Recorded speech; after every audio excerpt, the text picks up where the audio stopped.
Hi, Joe Freeman, Mike Richmond of the Oregonian and Oregon Live.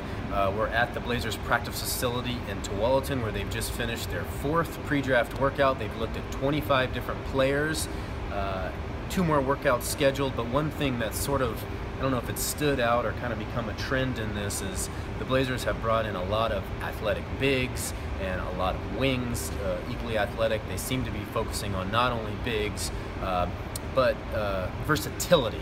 As the NBA continues to grow into a more versatile league, it used to be kind of a knock that you were a combo guard, right? Now it's a plus that you can play multiple positions, and that's one consistent we've seen throughout the 4 pre-draft workouts. Versatility, athletic bigs, a lot of questions on can these bigs shoot threes and shoot long-range shots. Everybody says they can shoot threes. Never used to talk in the about. summer. So, anything else that you've noticed so far? Mostly just the pairings. The Blazers have mostly brought in big guys to be tested against other bigs in the sort of the same draft range. We saw TJ Leaf and John Collins, and today Bam Adebayo is in here against some bigs sort of he can run with and play with. And we've seen some Oregon Ducks. We'll probably see one more Jordan Bell, but we've seen Dylan Brooks, we've seen Tyler Dorsey, some local kids getting a shot. They're probably not in the Blazers draft range, but they could be depending on what happens on draft night. What makes this sort of process a little more challenging for the Blazers is they don't have one pick, they have 3. 15, 20, and 26, it's not like they're looking at one range, they're looking at basically the whole second half of the first round.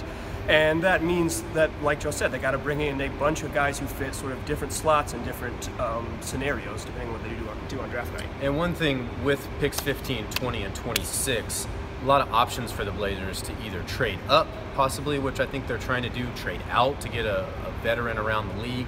But either way, when you bring in these guys, and if you end up keeping those picks, kind of gives you an opportunity to take maybe more of a risk than you might normally if you just had one pick.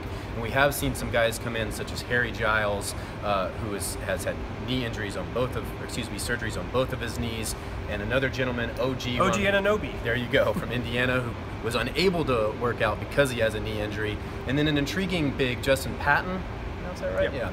Who redshirted his freshman year at Creighton, but has a lot of potential, and I think a lot of scouts think that the best is yet to come. So guys like that who maybe carry more risk, the Blazers could potentially take a flyer on, because if they are unable to move some of their picks or maybe do any more maneuvering, they are able to take a risk, maybe more so than another team. Anything else? No, we're, less than 2 weeks away from the draft. It's getting to crunch time.